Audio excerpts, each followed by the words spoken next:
마약 경험은 한 25년 이상 되는 것 같아요. 그 사채업자한테 신장 포기각서까지 쓰고 가위로 손가락을 찍어서 철수를 썼어요. 어머님 보는 앞에서.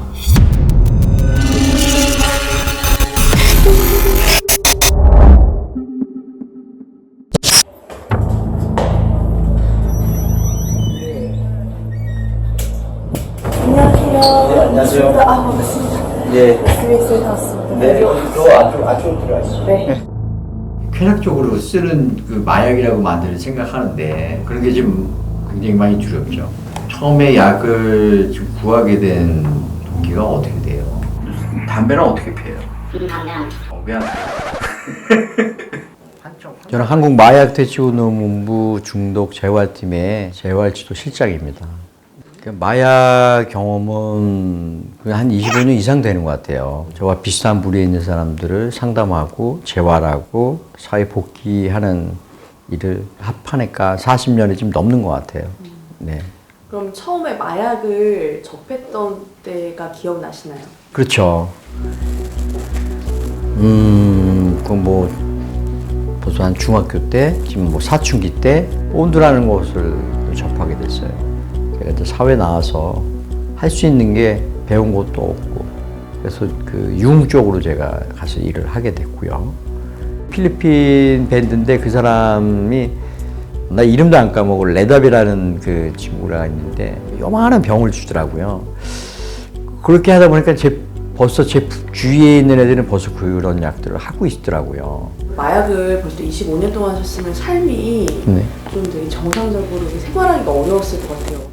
정신적으로 문제가 오고 이 마약 때문에 당뇨가 지금 26년 됐어요. 삐쩍 말라가지고 상황 판단이 안 되고 어떨 때는 제 방에 있는 창문을 다 가리고 공포에 떠는 모습도 보고 그런 걸로 인해서 정신병원을 처음으로 입원을 시켰어요. 그것도 우리 어머님 보는 앞에서 혈서를 제가 썼습니다. 그게 3일도 못 갔어요. 나중에는 그 사채업자한테 신장 포기각서까지 쓰고 병원에서 우리 부모님한테 전화가 왔을 때 아들 박영덕 씨 맞습니까? 지금 자살로 인해서 지금 죽음 직전입니다. 우리 어머님은 병원에 안 오셨어요. 어차피 죽었어 벌써 죽었을 건데 그거는 너가 선택한 거기 때문에 이미 너의 죽은 모습은 과거에 봤다. 지금도 이제 저는 이런 얘기하면 눈물이 날라 그래요. 11번째 제가 정신병원을 찾아갑니다. 우리 부모와 아무도 없이 저 혼자. 그리고 저는 돈 10원 하나 없이 처음으로 의사한테 가서 내가 마약 중독자라고 인정을 합니다. 그리고 살고 싶습니다. 죽는 것도 안 되고 여러모로 저는 이제 두렵습니다.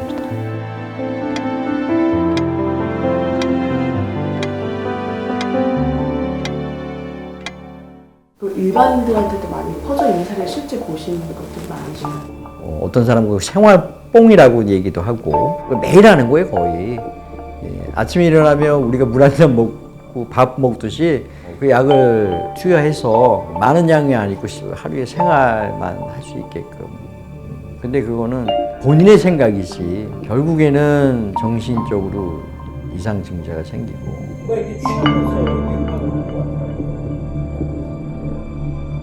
마약 사범에 대한 처벌이 솜방망이여서 이게 예방이 안 되는 거다라는 지적도 일각에 있는데 그건 어떻게 생각하세요? 바스코도 어제도 제가 통화했고 깜빵에 넣어서 이 문제가 더 좋아졌다면은 줄어들어야죠. 약쟁이 다 싸잡아다가 다 사형시켜야 돼. 다 무기징역해야 돼. 더 빡세게 단속시켜야 돼. 저는 반대를 합니다. 절대 도움이 되지 않아요.